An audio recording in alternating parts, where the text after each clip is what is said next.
Good Morning Liberty.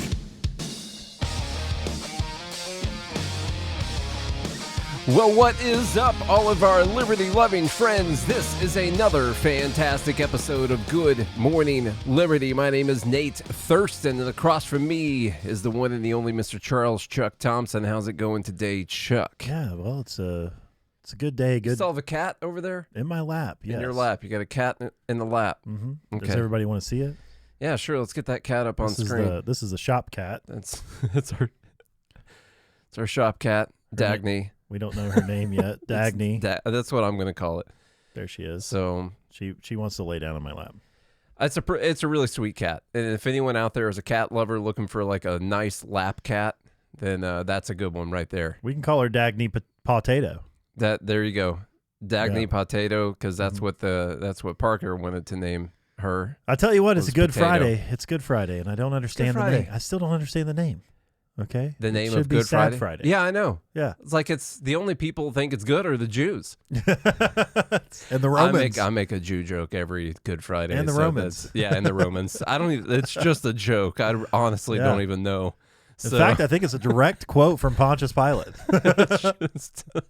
Who named this Good Friday? Come on. Yeah.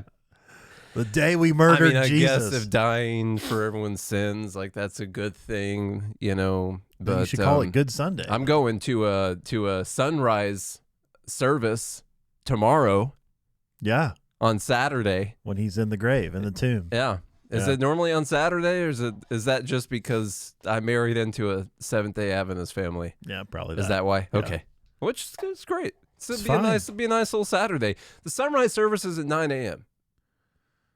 It's a little past sunrise, I think. You see, my wife said it was a sunrise service, so I'm going to wear a hoodie and all this kind of stuff. She's like, babe, it's going to be hot by 9 a.m. I was like, hold on. I thought this was a sunrise service. She's like, no, it's at 9. I'm like, well, why do they call it that? That's incorrect. The sun's already going to be up. It is risen. The sun has. The sun is up. It's too late. They should call it the sun is up service. Gosh. The sun has been up for 3 hours. The sun's already up service. That's what we're going to tomorrow morning. Let's shorten it. Sun's up service. So happy holy days to everyone if you celebrate. And if you don't, then happy Easter bunny bringing people eggs kind of thing, which is great because bunnies don't lay eggs. And, it seems to make a lot of sense to have a bunny and to have eggs. Yeah. And so it makes a lot of sense for that. Okay, anyhow. Way to ruin it for all the children that listen to the show. The Easter Bunny's not real. That's what I'm trying to say. It's Dumb Bleep of the Week. It's Friday right now. That means we're going to go through some of the dumbest things that happened over the last week. We didn't get all of them because it's just physically impossible. We don't have the time. Unless we want to start doing 3-hour shows. And it needs to be more than that, probably. We count through like 30 things. Honestly, you know how they have 24-hour news, like 24-hour cable news? We could have a 24-hour Dumb Bleep. Yeah. I bet. We really could. We just keep going. Dumb Bleepathon. You could just cycle through. Yeah. We could raise money for it. We could. Yeah. One of us could murder someone and we could raise a lot of money after that. That sounds it sounds like you probably could do that. It's a great deal. Yeah. Sorry, though. It was just sort of foreshadowing Dumb Bleep number 9 for everyone. Okay. Dumb Bleep of the Week it is. This is Good Morning Liberty Life. We could hire other hosts, to keep it going. Mm-hmm. I hear some people are looking for jobs out of cable news. For fun. For fun, we're going to start with a couple easy things here. Like it's always really easy and fun to make fun of Taylor Lorenz. She's back out there talking about Luigi. Where's her mask, though? Because I know. That's a pretty unsafe interview, if you ask me. Yeah. I'm going to get COVID. She's not even talking to person. What? Oh, wow. I know. She did this interview. I think this one's a little bit older, potentially, but she did this interview with Hannity, which I accidentally turned on the other night while I was trying to scroll through and find other stuff, and it was on in the background. And Lacey was like, please turn this off. Please make it stop. I want to play this first one where she's talking about Luigi. And this comment from Michael Knowles, or at least Michael Knowles' show, says Taylor Lorenz is the kind of woman who would marry Ted Bundy. And that's totally accurate. And here's this video. Hilarious to see these millionaire media pundits on TV clutching their pearls about someone standing a murderer when this is the United States of America, as if we don't lionize criminals, as if we don't have, we don't stand murderers of all sorts, and we give them Netflix shows. There's a huge disconnect between the narratives and angles that sort of mainstream media pushes and what the American public feels. And you see that in moments like this. And I can tell you, I saw the biggest audience growth that I've ever seen, because people were like, oh, some journalist is actually speaking to the anger that we feel. The women who got her outside court in New York. So you're going to see women especially that feel like, oh my God, right? Like, here's this man who's revolutionary, who's famous, who's handsome, who's young, who's smart. He's a person that seems this morally good man, which is hard to find. Yikes. I'll just say that. He's just this morally good man who killed this guy. And so Hannity had some questions for her the other night, which she did not want to talk about. Basically, he was asking her to condemn the murder of, I think Brian Thompson was the guy's name. And let's see how that went. Do you condemn that? Can you take a moral stand and condemn that? What I condemn is the violence of our system, and I would love for you to acknowledge that. I'm not asking you to condemn the system. Taylor, do you condemn people that call for assassination? Gosh, you're going to ask if I condemn Hamas next. This is crazy. I would love for you to acknowledge what I'm actually saying, Sean, and we seem to be talking past each other. I want to talk about the fact that half of all adults are delayed because of cost. We need to talk about that 70% of Americans, by the way, believe that the insurance company practices are responsible in part for Thompson's death. These are signs of an unhealthy... You want to put a rationalization. I am saying anybody that wants to assassinate any innocent person is wrong. I don't care if it's a Democrat or Republican or a father or a husband, and I speak that is a simple truth that anyone with a heart would easily say on national TV that you're having a hard time with. If you want to prevent further deaths and you don't want gun violence in the street, which I think we both are aligned in wanting, right? We want peace. We do not want violence in this country, no matter what side of the political aisle it's coming from. You need to understand motives, and you need to understand the ideology that people have. And that is what my job is. Why don't you first start with the basics? I'm going to help you out. Why don't you first condemn those that want to be involved in assassination and stop talking about them being handsome and smart and intelligent and I didn't say that I believe that. I am describing his supporters who do believe that, and I think it's very important. Just the way that I would try to understand the ideology of, condemn his supporters? Last question. Unite the Right rally. I would try to understand the ideology of anyone that would advocate for violence in this country, no matter what it is. Do you condemn his supporters? Once again, I believe in free speech. All right, so no, she doesn't condemn is the answer. I mean, it's pretty simple just to say that you condemn someone who murdered another person on the street. And, she's not able to say that.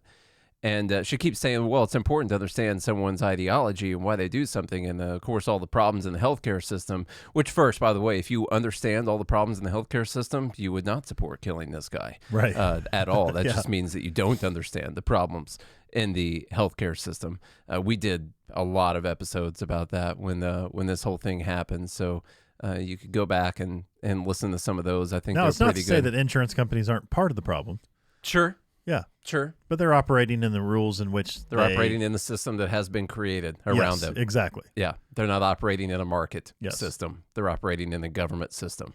And so this is what we get. And it's only gotten better the more the government gets involved in it. So the people that think it's Brian Thompson's fault, they have no understanding. I'm not saying they're idiots or whatever. They're so blinded by their hatred of the rich or of capitalism or whatever it is that they aren't going to actually listen to what the real problem is. Even though it's the opposite of capitalism. Yeah, no, no. They're just wild. Here's the thing. I learned this, from a real Southern gentleman. They're ignorant.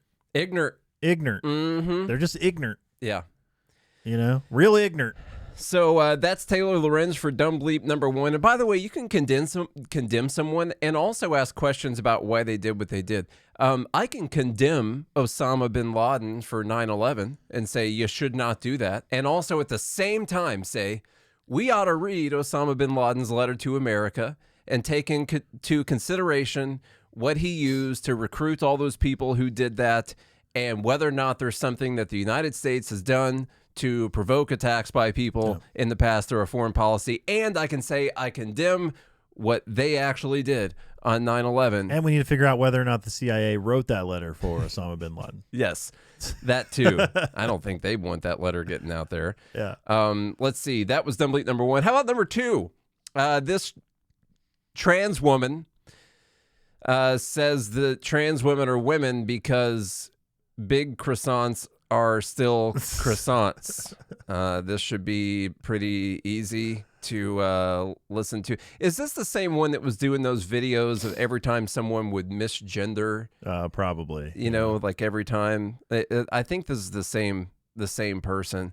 So let's play this ironclad reasoning right here with this giant croissant. No, that's not her penis. That's a croissant right there, just so you know. Yeah. Trans women aren't women, then is this big croissant not a croissant? Of course it's a croissant. It's made out of butter and dough just like any other croissant. Oh, but there are biological differences. This croissant was born different. I'm not saying that there isn't a cosmetic difference between this croissant and this croissant, but they are both inarguably still croissants. Oh, but they're invading our bakeries and trying to brainwash our kids. But how? By teaching your kids there's more than one way to be a croissant? If anything, the existence of big and small croissants shows our kids how wonderful and diverse the world of pastries can be. Next thing you know, you're going to start demanding that big croissants use separate cafes and identify as scones. So before I demolish this delicious and very valid pastry, repeat after me. Big croissants don't affect me in the slightest. If anything, it's pretty cool that they exist. Maybe one day I'll be lucky enough to find a big croissant and order it and dunk it in hot chocolate. Okay, my metaphor is falling apart, but you get it. All right, here we go. Oh my God. Wait, his metaphor was falling apart at the end? I'll tell you what, Nate, that's got to be one of the gayest things I've ever watched in my life. So ridiculous. And I also think I lost a few brain cells. We just went backwards. Shame on you for bringing this to everyone's attention. I had a couple things. Number one, there's something about analogies that just, maybe I've got slight autism that just drives me nuts. But this is it escapes the left. If people, the analogies just don't work. Like, oh, this really big croissant is clearly a croissant. No, that's an analogy for if people said that really fat women weren't women. Right. That's what that would actually line up with. Yeah. Okay. You're saying that if I put butter on a piece of toast, I can call it a croissant. That's what you're saying. Yeah. So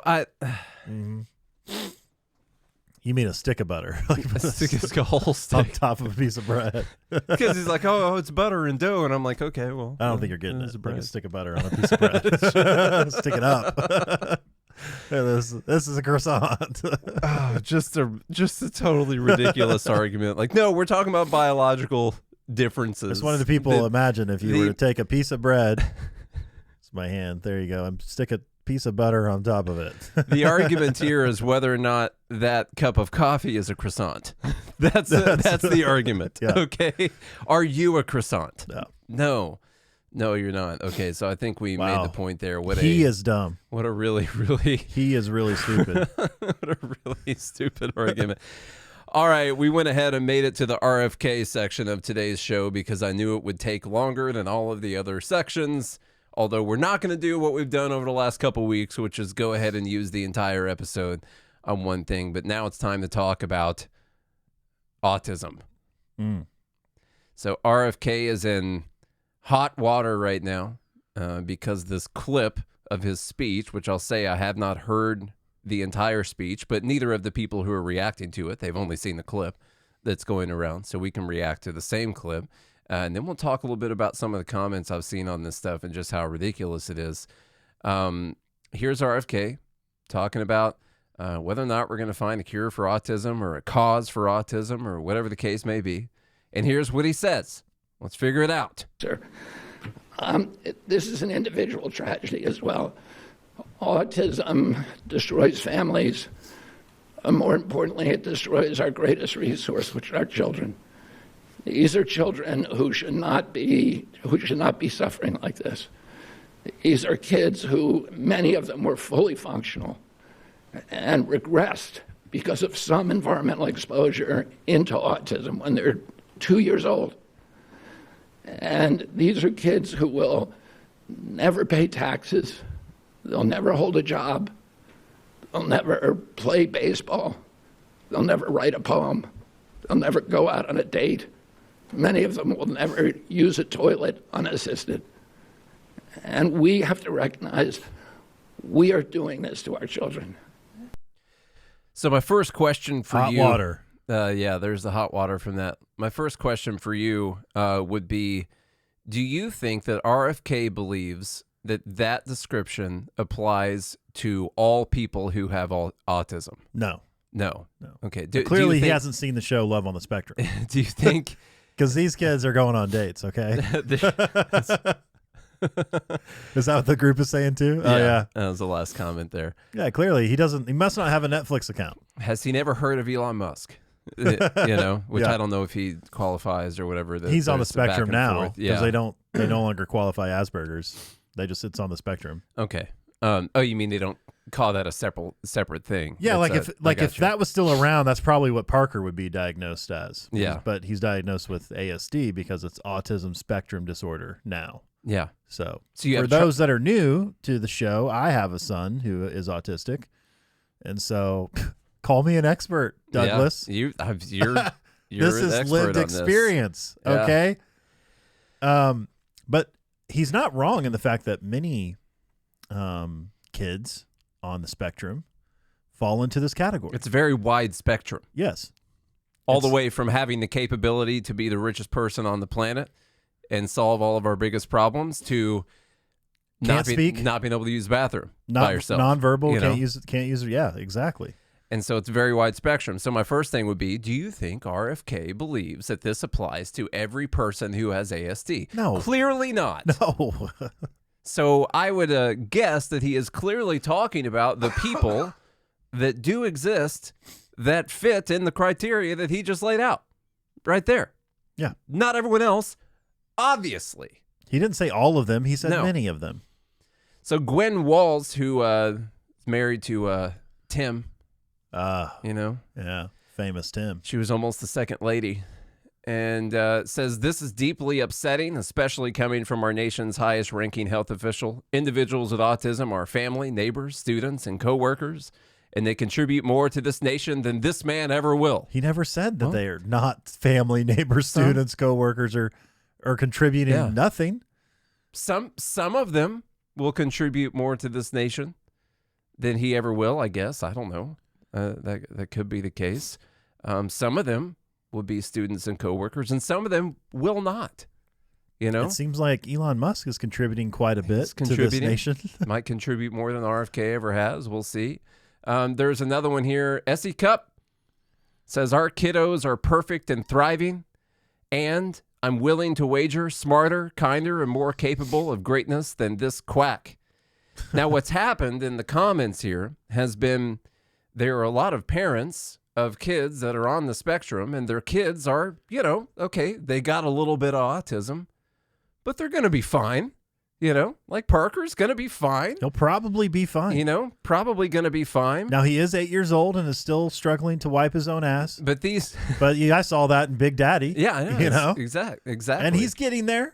It's just some things are probably taking. Not because he can't physically do it, but because it's probably like, doesn't want, Well, he also just doesn't understand it that well. And so some of these parents have annoyed me because okay, that might be the case for your kids, but you're damn well aware that it's not the case for all the kids who have autism. Yeah. You know that this is a spectrum, and if that's the case for your kid, you kind of lucked out. All right? I'm sorry to put it that way, but I'm going to be putting a couple things that way during this conversation. Next thing would be, Andrew Yang says disparaging autistic people doesn't help a single family. What about any of that was disparaging?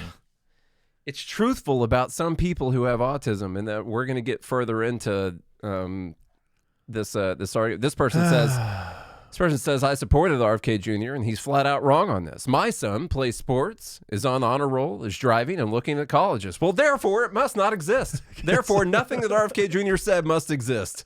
I guess it just doesn't. He just wants to cure people from being smarter than everyone else. That's what he wants to stop libertarianism. Mm-hmm. That's what it is. Yeah. And so, like, do these people not understand that there are, like, kids with autism who are nonverbal? Have they seen Love on the Spectrum? Because it's a spectrum, even on the show itself. Spectrum. Yeah. Like, when they match these people it's not up. a love on the, this is exactly what autism is. Right. Okay. Like, there are folks, there are, you know, even adults that have autism that still live with their parents. They still have to be supported by their parents. Mm-hmm. It's not as clear cut as, like, Down syndrome is. Even though I think there's a spectrum to Down syndrome, there are folks with Down syndrome who are more autonomous than others. Mm-hmm. But it's more defined because it has physical characteristics, whereas autism doesn't really have. There is a spectrum of Down syndrome. Like, yes. my Lacey's uncle had Downs, and he was nonverbal and, you know, couldn't really function at all. And then there's some people who have Downs who are you know, making grilled cheese sandwiches, doing whatever at 4 o'clock in the morning, sports, or doing whatever. Yeah. Like, of course, that's a little bit of a spectrum too. You have a little bit of Downs, and then you got some people that have a lot of it. Yeah. You know, that I want to get into the big part of the art, and then we'll fully expand here. Maxwell Alejandro Frost says this is disrespectful and a flat out lie that further stigmatizes autism. The fact that there are autistic people that fit what the criteria he just laid out is a flat out lie, Charlie. This is anti-science. It's not a virus or a disease. It's a neurological condition with a wide spectrum. Many Americans with autism work, pay taxes, and are living happy. He didn't say that none of them are ever going to do this. He said many of them. And then he just said many of them. Yeah, you said many. many. Here's the other thing that's so crazy. Is like, okay, so we have something that's surfacing up, right? And who knows why? We don't really know why. Could it be vaccines? Maybe. Could it be just we're better at detecting it? Maybe. Could it be a combination of a bunch of different factors? Maybe. Could it be too much sugar in diets? Maybe. Could it be pesticides, herbicides, fungicides? I don't know. Could it be parasites? Could be something affecting the neurological structure. Climate change. Here's the thing we know about autism. Okay, it's diagnosed as being a disability because it is not, and this is the scientific term, by the way. They are non-neurotypical. Mm-hmm. So you have neurotypical people, which is like normal. Yeah, typical is the PC term for the word normal. They call it neurotypical, mm-hmm. and they call it non-typical. Yeah, it's like that's the scientific term. Abnormal. That way, you're not disparaging anyone. Yeah. But the truth is the truth, okay? And it's like life is more difficult for non-typical, non-neurotypical people. Mm-hmm. And the reason why is because they don't make up the majority of people. And so society in and of itself is not set up, so to speak. School, not set up for non-typical people. Jobs, driving cars, whatever. I mean, society is built, in essence, to adhere to most people. Well, because that's who it's built by. Exactly. Like the society is those people interacting with one another. It's not as if we constructed this society to make it harder on people who aren't typical or whatever. It's just the society is all of those people. So why would it behoove us to not try to find what might be causing this non-typical syndrome? Yeah, and even like I know that there is real, and wouldn't it be better if folks were a bit more typical? Well, what you're doing, Charlie, right now is promoting eugenics, just like Hitler did. Yeah. Mark Lobliner, who is a Tennessee guy, local guy, pretty sure, says you're literally against finding a cure for autism. God, I hate you people. That's in response to the last one we saw. And this person, Uta, says that's like saying find a cure for being black. I prefer being on the spectrum, thank you. There is nothing wrong with me to be cured or whatever. So now I want to say that I do understand like what that person is saying, because that person is an adult now that probably experienced what was likely ABA therapy that went too far. Okay, there was a time in the 80s and 90s where ABA, which is behavioral therapy specifically for autistic individuals, was what I think crossed the line in trying to make people more typical. They were very hard on autistic kids, grueling hours of therapy to try to get them to conform a certain way that they neurologically just can't do. Yeah. And that probably caused a lot of trauma. So I understand this person. Well, I don't think this person went through that. I think that they. Well, she said she said there's nothing wrong with me. And I'm assuming she's an adult now, considering she's on X, at least above the age of 12, let's say. Yeah. So my assumption, I'm making an assumption of this type of person to let you know that I do think there was a trend that went too far that didn't take into consideration. Because one of the things that I do with Parker's school, for instance, is I say, hey, I want Parker to be included as much as possible with normal kids, and that there are mechanisms by which we can accomplish that are going to conform more to him and how he learns things to allow him to be in that environment without being too disruptive to his peers, so that they can learn too and conform to the government school bell. Yeah. But what I don't want is for him to be like, have his hand slapped constantly because he just perceives things differently, because his brain is wired differently. Yeah. I think you can go too far in corrective behavioral therapy. And so there has to be a good mix there where you're not causing trauma, but you're also helping the child conform in a way that's going to best suit him or her to live in society. Yeah, that should be important. On top of finding out why. Yeah, I think finding out why is a really important part here, but people don't want to do that because they, for whatever reason, they just think that if you're born this way, then it's almost like a religious argument from people who probably aren't religious. I don't want to make that assumption about a bunch of people on the left, but it's almost like that. Like, well, you're born the way God made you. But what if I was talking to new guy Josh about this earlier? It's like, what if that isn't? What if there was an environmental factor that came into play?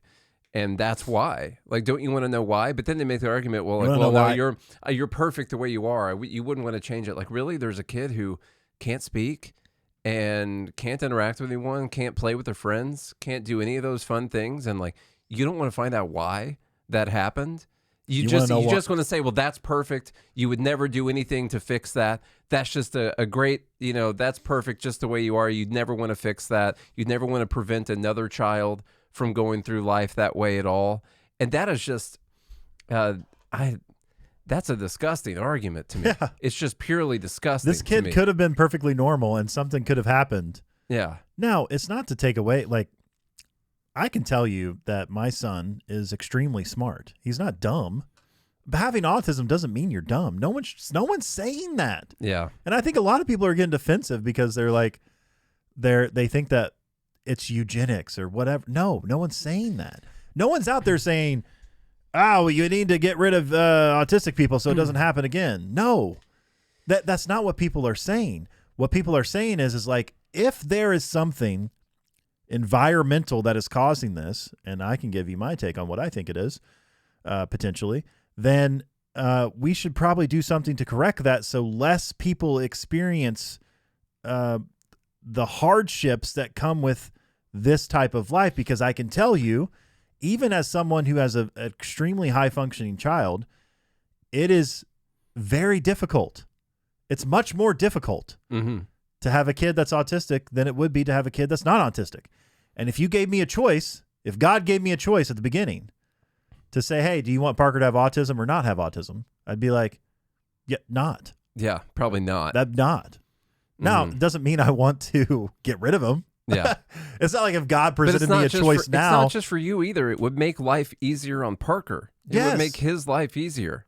You know? Absolutely. And so any parent who wouldn't say that, it's just it's so crazy to me. And I think it's because you've had to deal with your situation that you're in. Now, listen, I'm not a parent, and so I'm not an expert on this, okay, at all. But I think to deal with your situation, you've had to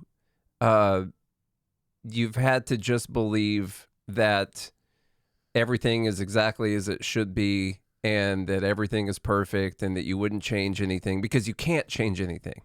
And so you have to go along the lines of, well, I wouldn't change anything, because you can't. You got to tell yourself that, you know, to get through that. Maybe you can change something, though. But yeah, maybe you can. And so I feel like this idea that you could cure it or treat it or prevent it sort of makes parents feel like they're like denying their children that they love, that's in the other room, you know, that like, yeah, I'd rather you be different. And you've done everything you can throughout that child's life to get that I'd rather you be different out of your head. That is not a thing that you can ever think about as a parent, okay?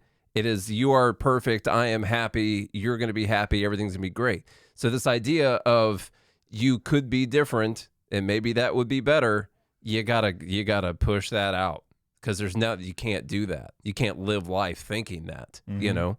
But what if there is a way? But my question to you is, what do you even know, Nate? You don't have kids at all. I know. I started. You don't even have an autistic I'm no expert. I'm just a podcaster. Yeah. Okay. Good thing you got an expert on to talk about it. That way you don't fall into the same camp. I'm glad I brought on an expert today that way to you talk don't fall about this. To the same camp. Yeah. Look, everything in life is more difficult. Like, Parker has a difficult time. He still hasn't figured out how to tie while you're talking about this, I got to go pee. Go. He still hasn't figured out how to tie his shoes, and it becomes increasingly frustrating as a parent when you show him 1,000 times and he starts to get it, but then he gets frustrated and pulls them apart. I spend a lot of time making grilled cheeses, so it's not just folks who have Down syndrome that love grilled cheese. So does my autistic son. It is very difficult to get him to try and eat things, not because they don't taste good to him. It's very much a texture thing. And the easiest way to explain what autism is, I have found, is that there are many neurotypical people who cannot stand nails on a chalkboard. So if you can imagine the sound of nails on a chalkboard and what that kind of does to your brain, and you're like that's how it feels, you kind of want to get away from it. Well, that type of feeling, that type of like your brain's on fire type of feeling happens with autistic individuals, for a lot of autistic individuals when it comes to what we consider normal things. So he gets this, it's like an overwhelming feeling that he can't really control, which is why a lot of autistic people stim. Now that happens when he's like chewing a piece of steak. He just keeps chewing and chewing and chewing because it's so uncomfortable to him. That texture is so uncomfortable to him that it's like it's the same feeling that you would get if you're listening to nails on the chalkboard. And it's not that he doesn't want to eat the food. He's just having a hard time getting past that feeling. And so what you do in those situations is the same thing you do with any type of exposure therapy. Okay, if someone is afraid, because a lot of times it makes him afraid of something. So, for instance, he loves chicken nuggets from McDonald's, but he doesn't like to eat chicken. Mm-hmm. But the chicken nuggets from McDonald's have a texture that he can handle that doesn't cause those types of feelings. Because they're not chicken. Because probably. Yeah. So it's a lot of sensory issues. Now, look, why would it be a crime to try to figure out why that's happening? It's not disparaging. It would be like if we gave up trying to find the cause of Alzheimer's. Yeah. Yeah, like no, I love my grandpa just the way he is. Just the way he is. You know, you're disparaging elderly folks.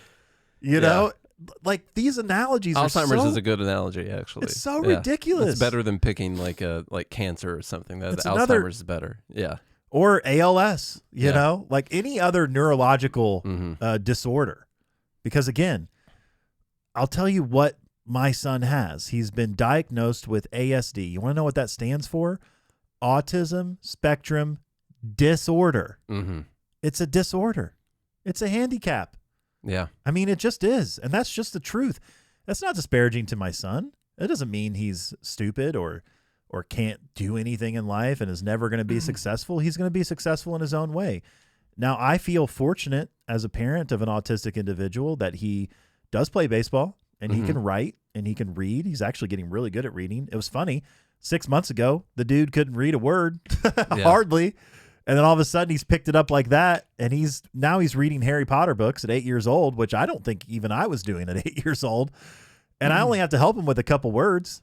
And he remembers all the names. He's genuinely very smart in a lot of areas that I think they get, for some reason, whatever happens in the development of the neurons, whatever happens in the firing, it's almost like they have access to other parts of the brain that neurotypical people don't, because the brain is trying to make up for the pathways that the neurotypical person has. And since they don't have those same processes, they find other processes to tap into. So it makes it really, like a lot of autistic people have the best memories you could ever imagine. They can read a book and then remember exactly what page something said what. So you said that you thought you had a theory on the cause. I do. What's that? I think it's sugar. Sugar? I do. We've always had sugar. Well, no, here's the thing. I think I think it's many factors, but I think if we looked at children who were on formula that had a massive increase in sugar, because that has taken place over the last like 20, 30 years. So Parker was on formula. I was on formula. And you might be a little autistic then. And then I'm libertarian. Take that in consideration with other factors, maybe vaccines or anything else that causes like inflammation in the body. And there's this girl who I found on TikTok who's done a lot of research into what she thinks might be the cause of autism. When I've read her work, but she's not a scientist, and she's not. She's actually not a scientist. She's been working with some scientists to try to get it published, and so far is having no luck because she doesn't have a PhD. Yeah. However, she's extremely intelligent, and I've read through her paper, and what she has done is she has broken down the different enzymes in the brain that process glucose, and you're also seeing this in people with ADHD. What I find interesting in this correlation, and it could be wrong, but what I find interesting in the correlation is that the reason why this glucose processing breaks down in the different proteins and the colase and different ways in which neurotransmitters need specific things to transmit information. It also happens in people with ADHD. And what you find interesting is folks with autism and ADHD gravitate towards crunchy carb snacks. Huh. They want cereal and Pop-Tarts and all of the crunchy carbs. They gravitate to those things. It's almost like the brain is trying to figure out a way to process those things so it keeps craving more and more and more of it. And it's a very interesting dynamic because even when Parker couldn't speak a word, the only thing I could get him to eat was like crackers. And the sweeter the cracker, the better. He needed like that sensory crunchy carb. And he still, to this day, like that's his preference. It's very difficult to get him to eat protein and other things that don't include those like instant glucose, sucrose types of things. And I think that she has found a connection. It's very complicated, but she's found a connection in the breakdown of glucose and how neurodivergent, sorry, that's another term, neurodivergent folks are not able to process glucose or carbohydrates in the same way that neurotypical people are. Huh. And I think that the sugar in formulas and among, I think, vaccinations and other things could be a cause in why that particular process is breaking down and it's becoming more common than what it used to be. And I also think that maybe we do have better detections that people before that were considered weird. I think that's part of it too. Yeah, I think it's a multitude of I think there's reasons. a lot more people that fit on a widened spectrum than it used to. But we so Jake says here, it's a combination of glyphosate, vaccine bonding agents, vegetable oils, preservatives. Obviously, we know more about it, so different detection methods and testing. I think it's literally a combination of all of those things. I think that I don't know what it is, but I think that trying to figure out what it is clearly a good thing to do. And if you're against that, I find that to be very weird and very gross. That if there is an environmental cause, we should know about it. And if we do all the studies and we can't find an environmental cause, then we should know about that too. So I think that would be really important. But that's dumb bleep number 3. And it's sorry, I had 10. No, it's good. It gave me an opportunity to go take a pee break, so that's good. I had to go on a rant there. No, I like it. It's a good rant. And to be honest with you, I hadn't even seen the video. That was my first time hearing it. Yeah. Okay. Number 4, we're going to rapid fire a couple things that we've already talked about this week. Number 4 is this meeting between Trump and Bukele from El Salvador. Now, the reason I wanted to include this, it really doesn't have a lot to do with this whole Garcia guy, which, by the way, he is alive. That congressman, can't remember his name right now, I actually got to meet with him. So we know that he has survived so far the torture dungeon down there in El Salvador, and we'll keep following that situation, see how it goes.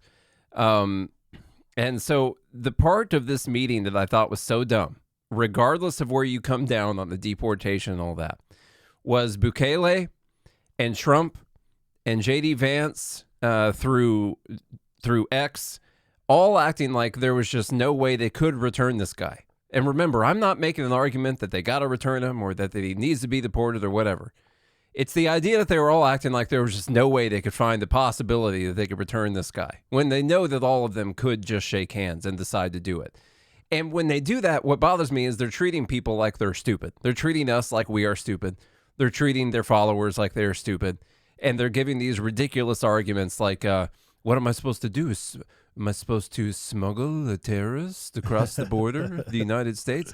And J.D. Vance is like, what are we supposed to do? Invade El Salvador and go get this guy out of the prison? Like, no, you guys you could do it right now. You could just say it right now. Like, hey, can we get that guy back? We're not going to pay for him to be there anymore. By the way, the U.S. government is paying for him to be there. We're not going to pay for it anymore. Can we get this guy back? We'll ship him back to you here in a month or so. And then it would be over. Here's Bukele giving his response. How can I smuggle a terrorist into the United States? I don't have the power to return him to the United States. So you can release him inside El Salvador? Yeah, but I'm not releasing, we're not very fond of releasing terrorists into our country. We just turned the murder capital of the world into the safest country of the Western Hemisphere, and you want us to go back into the releasing criminals so we can go back to being the murder capital of the world? No, that's not going to happen. Well, they'd love to have a criminal, released into our So as I said, the main point there is this whole idea that they're all acting like there's no way they could find a way to do it. That's not going to work. It might work for some people, but it's not actually going to work. Just so you know, just be upfront about it. I don't want to bring this guy back. Just say, I don't want to release this guy. And then Trump says, I don't want to bring this guy back. And just do that. Don't act like we're idiots. That's my main thesis on the matter. How about number 5? We didn't talk about this one this week. This is one we might take a second on. Charlie, have you heard of Miss Rachel? I have. Did you know that she hates Jews? Oh. Yeah. No, I did not. Very anti-Semitic. I did not know Miss Rachel hates the Jews so much. For the New York Post here, YouTube star Miss Rachel defends post about Gaza kids after anti-Semitism group reported her to Attorney General Pam Bondi. Anti-Semitism group, I think, is stopantisemitism.org, I believe. Beloved children's YouTube star Miss Rachel broke her silence Thursday to defend her posts about the kids suffering in Gaza after an anti-Semitism group accused her of spreading Hamas propaganda and reported it to the Justice Department. Good Lord. Miss Rachel, whose real name is Rachel Griffin Accurso, shared a poem on Instagram referencing the allegations levied against her by Stop Anti-Semitism, which penned a letter to the Attorney General Pam Bondi earlier this month to investigate the YouTuber. Quote, children have human rights. These rights are not just for some children. They are for all children. standing up for children, especially those who are most vulnerable, is the right thing to do. Is that a poem? I don't know. It just sounds like a statement that she's saying right there. The group ultimately claimed Curso served as a mouthpiece for Hamas's interest, citing several posts on her social media accounts condemning the war and Gaza's effects on Palestinian children. What a terrible anti-Semitic thing to do, is to talk about how this war in Gaza is affecting Palestinian children. That's awful. Stop Anti-Semitism, however, provided no public evidence to support claims that Curso was working for Hamas to spread propaganda, with all their allegations against the YouTuber refuted by various reports from the media outlets and the United Nations. Ms. Rachel had said, all children have the right to food, water, medical care, and education. All children should be protected from violence. And then that was the Children of Human Rights. These rights are not just for some children. And then there was a very, very troubling prayer. This awful, terrible prayer where she prayed for children, which is just gross. If I was a Jewish person, I would be super worried about this disgusting act of prayer, anti-Semitism. This is a prayer for children in Gaza. This is a prayer for children in Israel. This is a prayer for all the children. Please stop hurting them. This is a prayer for all the civilians. This is a prayer for all the hostages. This is a prayer for all the innocent. Please stop hurting them. This is a prayer for all the leaders. This is a prayer for all in charge. This is a prayer for all the presidents. Please stop hurting them. God, that TikTok thing comes in hot every time. Yeah. I mean, she sounds awful. That was gross. Honestly, I should have said earmuffs beforehand to make sure he didn't have any kids in the room. That was pretty bad stuff right there. What is wrong with this? What is happening? I don't know. I tell you what, I've seen her stuff. I mean, it's boring because it's kids stuff, but Parker loves Miss Rachel. Yeah. Or he did. He's kind of moved on now. He's a little bit older, but because he likes Jews. Yeah. Oh man. No, just out there. So okay, she talked about, I guess, kids in Gaza getting killed, and I believe at one point cited some statistics on the civilians or the children in Gaza that have been killed. And of course, Stop Anti-Semitism says that's anti-Semitic, I guess, because those are Hamas propaganda numbers and not what the actual numbers are. So citing those very commonly used numbers that like literally everyone uses means that she must be a paid shill for Hamas that's out there trying to poison the minds of our kids. And yeah, thanks, Jake, for making the point that we forgot to make from the prayer. Literally, it's a prayer for all the kids in Gaza, and it's a prayer for all the kids in Israel. It was a prayer for all the hostages that were in there. It was a prayer for all the civilians. It seems to be overall just a humanitarian effort, like a pro-human stance for a person to be taking. But these days, in today's day and age, that means you must be anti-Semitic if you don't like the fact that there are kids being killed. And I don't know. I'm not gonna stand for that kind of crap. But yeah, there's a chance that she's gonna end up in El Salvador. Right about that, Jake. She's about to get sent out. Charlie's working on something hard over there. I am. He's gone. You've been gone. Yeah. All right. Number 6 is Bill Burr. We already talked about William Burr yesterday in yesterday's episode, so refer back to yesterday's episode. But just to jog your memory, to jog your memory real quick, this is what some of his clips sounded like, where he was going on about these rich oligarchs and the unions and tariffs and all that. And here's a little clip of that. As soon as it plays, it's going to be a clip of that. I promise you. I got a spinning wheel of death right now. It's working on it. Yeah, hold on. Maybe it's. Everyone was freaking out about it.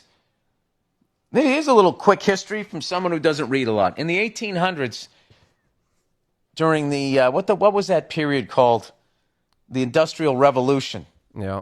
They had like kids working in factories, like fucking 12, 14-hour days, like 4 or 5-year-old kids in dangerous situations. and people weren't making any money. And the one guy who owned the factory was keeping all the money. These robber barons. All right, if you want to really hear our thoughts on this, I would highly recommend you go and listen to the about second half of yesterday's episode. I think we spent about 25 minutes on this yesterday. He says a lot of things that just are flat out wrong, especially when he talks about the unions and he talks about the robber barons. He talks about kids working in these factories. Of course, we made the point that it's relatively new in human history that kids weren't working. You used to have to do that just to stay alive. And so we spent 25 minutes going through this 5-minute video yesterday. Hopefully the people that are voting right now heard yesterday's episode, so you know exactly all the reasons that it was really dumb. I don't want to do the disservice on Dumb Bleep of the Week and not fully explain the video or anything like that. But we are going to move on because it's getting late. It's getting late in the morning right now. Number 7. How about a real fast one for number 7? Okay, Bernie Sanders. This is an easy one to make fun of. This is like low-hanging fruit type thing to make fun of. But Bernie Sanders spending $221,000 on private jets during his Fighting Oligarchy tour. That's a pretty good one right there. Senator Bernie Sanders has crisscrossed the country on his nationwide Fighting Oligarchy tour to rail against billionaires and supposed oligarchs like Elon Musk while traveling like an oligarch himself. Campaign expenditures released Tuesday and reviewed by the Washington Free Beacon show Sanders' main campaign committee, Friends of Bernie Sanders, spent $221,000 chartering private jets during the first quarter of 2025, with the first payment coming just days before the launch of his tour in February. Here's a quote from him. "We will not accept a rigged economy where working people struggle while billionaires become richer," Sanders said during the tour's latest events in California on Tuesday. "We've got to create an economy that works for working people, not just Mr. Musk and the billionaire class." But Sanders has had no issue splurging on private jets far beyond the means of working people, even as he has ramped up his attacks on the rich. Of course. And because it doesn't apply to him. No, it doesn't. It's the weirdest thing in the world. I feel like oh, you're getting a call right now. Is this bad? That's fine. Okay. I feel like there used to be a time where these people who represented the working people were actually working people that would come out. You know, they were people who had worked before in their lives. And it's so weird to see people like Bernie Sanders and AOC going out there drawing crowds of 30, 40,000 people. I mean, massive crowds for them to rail against the rich people.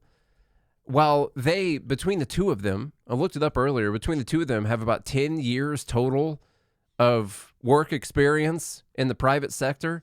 Now, why is that important? That's because in the private sector, you're getting paid voluntarily by people for doing something that they considered to be productive. When you're not working in the private sector, you're working on money that was stolen from people that got paid to you against their will. And so between the two of them, keep in mind, one of them is 84 years old. And the other one, see, she was born in 89. That makes her 36 or something like that.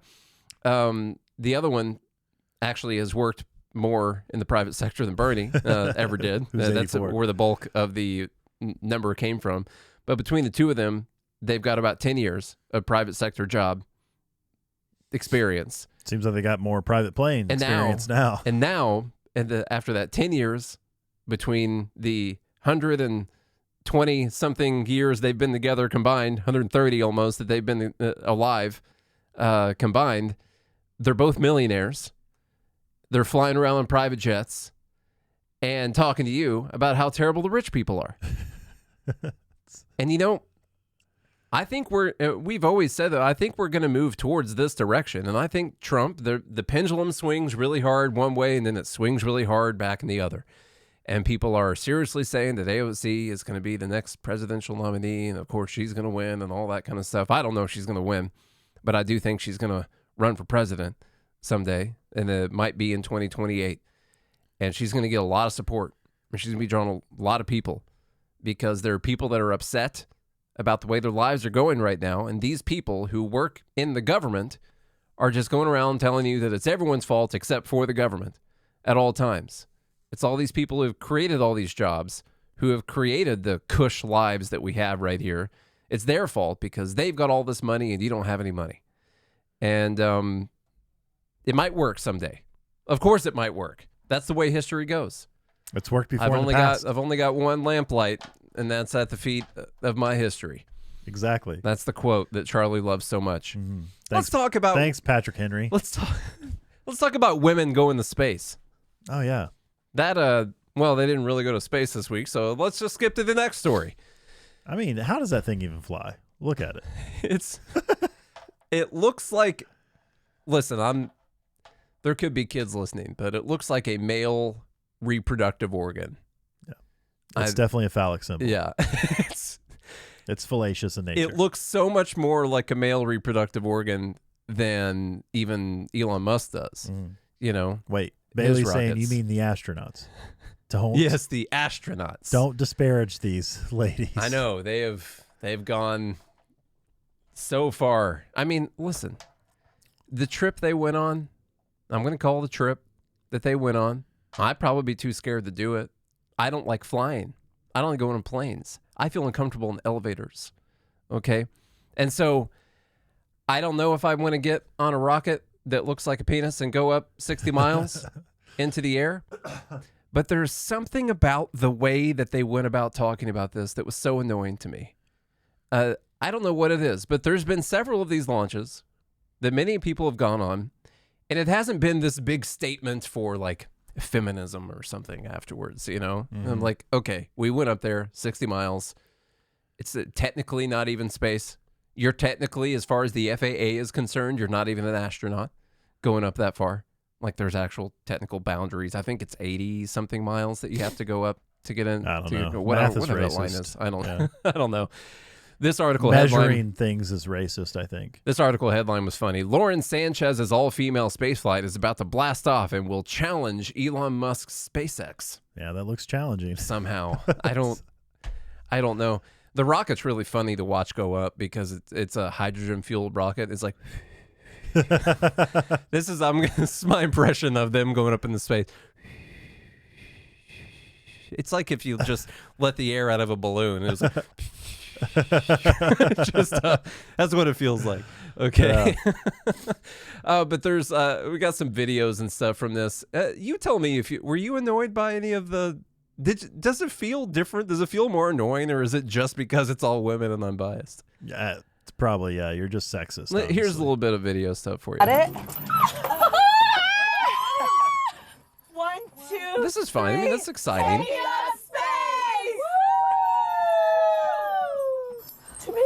Tamir's in space. It's okay. Leave Flynn up there. Flynn, bye. I don't get the thing with what's the thing with the flower? With Kit, what is that? I don't know. She must have had. She's just holding that. Something sentimental. Like you get 10 minutes and 30 seconds up there, and you want to spend some of it just holding the flower in front of the camera and not saying anything. I don't know. Go look out the window, you idiot.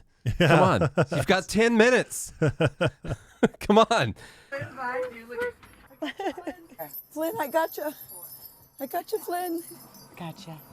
Just about and there we go. This whole proud of you, Flynn. And this whole journey is not just about going to space. It's the training, it's the team, it's the whole thing. We weren't just taking up space, we were making space for the future. And for me, like Gail said, this wasn't a ride, it wasn't a destination. It was a journey, and it was a supernatural one. You'll never know the amount of love that you have inside of you to give and to receive until the day you launch. Please don't call it a ride. What, did Kamala Harris write that? I think so. What did she just say? I'm not sure. I don't know what it was. Gail King's been up. So people have been calling this, they went on a ride. Okay. Now, I'm going to be totally upfront with you. I think the fact that this was an all-female thing and they made it into this big, like, lady power thing and all that did possibly spur some people into calling this a ride. Well, I want to know, was it of a flight. All ladies who built the rocket? No. And it's really funny. Like, I think Tim Pool said exactly what I was thinking on it. Like, they all got into a rocket that looks like a penis. They launched up, built by a guy, like one of the richest people on the planet. Yeah. Who then went and opened the door to let them out, which I saw there was a flub with the door that has sparked conspiracies. Did you see that whole thing? Yeah, where he kind of the ratchet fell off. Apparently they opened the door. But here's my theory: is that the door opens from the inside because they're not idiots, and so they didn't know what to do because they were probably posting reels while they were giving them instructions. If this was beforehand, if this was really done by all women, they would have definitely grazed the tower on the way up, and they would have looked out and be like, "How did that get there?" Thing would have came down with bent rims and everything. Yeah. If it was an all women space team, and it would have came down 5 minutes late at least. It's definitely yeah. They would have been trying to close the door. Their Stanley would have been stuck. Yeah. You know, and they would have been trying to close the door as it's like taking off. I would have put my bog bag. They would have grazed the tower on the way by, have a huge scratch, and they're like, "Wow!" They don't have no idea where it came from. That's good. Yeah. Okay, here's so we know that there were definitely some men controlling, like the actual flight. Scale King. Right. That is not a friggin' right. Whenever a man goes up, you have never said to an astronaut, "Boy, what a ride." You know, we duplicated the same trajectory that Alan Shepard did back in the day, pretty much. No one called that a ride. It was called a flight. It was called a journey, because a ride implies that it's something frivolous or something that's lighthearted.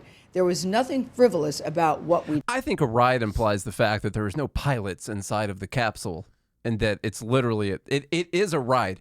And now if you did something that Alan did 75 years ago, it's a long time ago. It's like you're not like this was like the first moment to 60 miles, like sure. But you're not the Wright brothers, Gail. Yeah. Like, what did you invent here? You're really not. But what I was saying is, it is literally a ride in the same way that when the astronauts go up to the ISS on a SpaceX Dragon capsule, it's also a ride. Like, this stuff is pre-programmed. It's like getting on a roller coaster and be like, that wasn't a ride. It was a journey across that track. You know, like, no, it was a ride. It was. Now, maybe people didn't call it a ride when William Shatner went up there, you know, because they're like, oh, it's so cool to see Captain Kirk go up there in the space or whatever. And so maybe they're calling it a ride because it's all women and they're being annoying about it afterwards. So I'll concede that could be the case, but it is in fact a ride. We did. And the machine that we were on, and what it took for the people to get that machine up and running, to get us up and get us back down safely. So, you know, I'm very disappointed and very saddened by it. And I also say this, what it's doing to inspire other women and young girls, please don't ignore that. I don't see how this is more inspiring than like all of the actual space flights that have taken place. That you know, women are on, and they've done this weird thing of like making it about themselves and healing. And Katy Perry says this thing about the feminine divine when she gets back and all that. And you'll never know what love is until it was all go in space. Like it was all about them, and that's super weird. Like I watched this Inspiration 4 mission that SpaceX did. There's a great documentary about it on Netflix. I recommend everyone watch that they did for St. Jude's. It was a fundraiser for St. Jude's Children's Hospital, and there was a girl that was on it, a couple girls that were on it, and one of them was a cancer survivor that had made it through, went to St. Jude's and did all that. Now she works at St. Jude's, and it was all about, you know, those kids watching and seeing that she was a cancer survivor and going through that, and that was way more inspirational to me than I don't know, there's something about it. I'm trying not to just be a biased man about this, but maybe I am. How about number 9 before we get out of here? We got to go. It is funny. We got to go. Carmelo Anthony, he's the one who stabbed that football player at a track meet. He had gotten under the wrong tent, and the football player Austin Metcalf came up to him and said, "Hey, you're in the wrong tent." And Carmelo Anthony said something like, well, don't touch me. Don't make me. He's like, you're going to have to go. He's like, oh, don't touch me. And then Austin Metcalf, I believe, pushed him or grabbed him or tried to get him out of the tent, something like that. And Carmelo Anthony stabbed him in the chest. He bled out there on the track field. That's super sad, for sure. You weren't in the tent, though. So was not there. But there were people that were there. And all of the stuff that has taken place around this has been super disgusting, and we are running short on time now to talk about this, but you're talking about selling T-shirts, justice for Karmelo Anthony. Now, we're not even talking about the kid that is dead. They have somehow turned this into Karmelo Anthony is the victim in this scenario, not the dead kid, not the parents of the dead kid, and not the dead kid. But Karmelo Anthony kills someone with a knife and is the victim now. Well, okay. Yeah, I think it's a little bit different, in my opinion. How so? Well, I mean, it's possible that it could be self-defense depending on what happened in the tent. I don't know. Yeah, as we were saying, here's what's disgusting. Last week we said that. Here's what's disgusting to me is like, it's almost like the celebration. It's almost like there are some people celebrating that Karmelo killed this kid. Yeah. And that's what's weird to me. It's like that I think is what the problem is with like the what they're doing with the money that's being donated and the merchandise and all of this stuff that they're doing, the celebration almost. It's like the loss of life is not something that is saddened. And I get the comparisons to Rittenhouse. I'm trying to go back and think when we covered Rittenhouse. I mean, we're against death. Yeah. We were against death then. I know that. We weren't sitting there celebrating the fact that Kyle Rittenhouse had shot people. You know, that wasn't a thing that was happening. Until we found out they were pedophiles. Well, yeah. And, well, maybe this kid's a pedophile. I don't know. I mean, you brought up some of the messages here. Yeah, like these messages right here. The more these hateful whites show their insecurities and fragilities of losing dominance. That's a sending $100 love, donation. light, and justice to King Karmelo, speaking full exoneration over your name. In the name of Jesus. Yeah. And then this one says, thank you for stopping the white supremacist bullies. Of course, that's only a $5 donation there. And then there's this, we don't have time to go. We got to get the vote going. Maybe I'm sure we'll spend more time on this next week. Well, here, I'll let you finish because I got to do this thing real quick. Oh, you got to go? Yep. Okay. Charlie's got to do this thing real quick. So I'll finish. Her up. There was this press conference, I think, that happened yesterday. And Austin Metcalf's father showed up to it. It was a press conference with Karmelo Anthony and this person who's speaking for him, Dominique Alexander, who, by the way, has got a pretty rough past. As, you know, like if you consider rough being like beating children and stuff, just kind of a rough past. Speaking for him. And Austin Metcalf's father shows up to the press conference, and of course they call him out at the press conference. They call the cops on him for being there. I believe Austin Metcalf's family was swatted last night.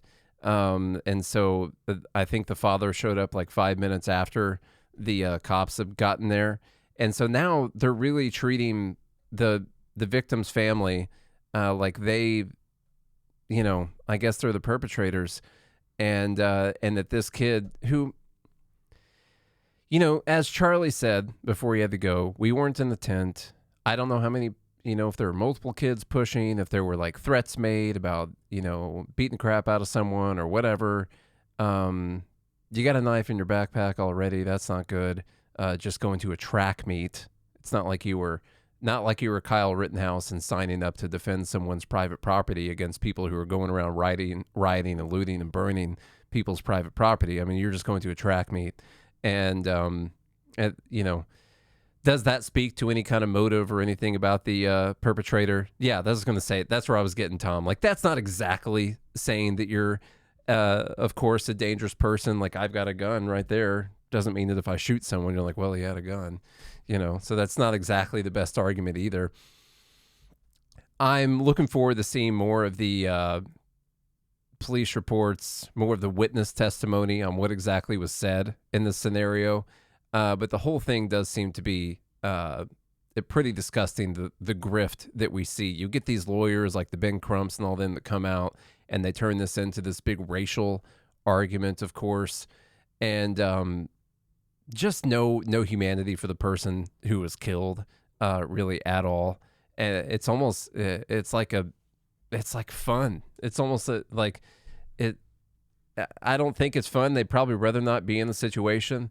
But that's just, I don't know. The whole thing is really bothering me right now. And I've seen some people saying that we're going to have race riots, if this guy ends up getting convicted. Which, by the way, I heard Texas has different laws for self-defense. You can't meet self-defense. It has to be for actual someone using, I can't think of the actual wording right now, but basically imminent bodily harm, dangerous kind of instrument, something like that, not someone's fists or someone pushing or whatever, that stabbing someone is not a good response to that legally. So we'll see how the whole thing plays out. I hope it doesn't turn into another BLM Summer of Love type situation. But we're going to see. We got to go because we got an actual call starting in here in a few minutes. The votes are available in the Dumb Bleep of the Week voting channel. So go and grab those. Vote for whatever you want to vote for. I'm trying to open it right now so I can tell you what all the options were. Give me a second. Let me get that open. Number 1 was Taylor Lorenz. Number 2 is the trans Croissant. Number 3 is RFK Jr. and the autism response. Number 4 is Bukele. Number 5 is Miss Rachel, anti-Semitic Miss Rachel. Number 6 is Bill Burr. Number 7 is Bernie on the private jets. Number 8, the Blue Origin mission. And number 9, the Karmelo Anthony thing, which we didn't get to go fully into. I feel like that's like the third time we haven't been able to go full into. We're going to have to do it during the week when we got more time, I guess. All right, get your votes in.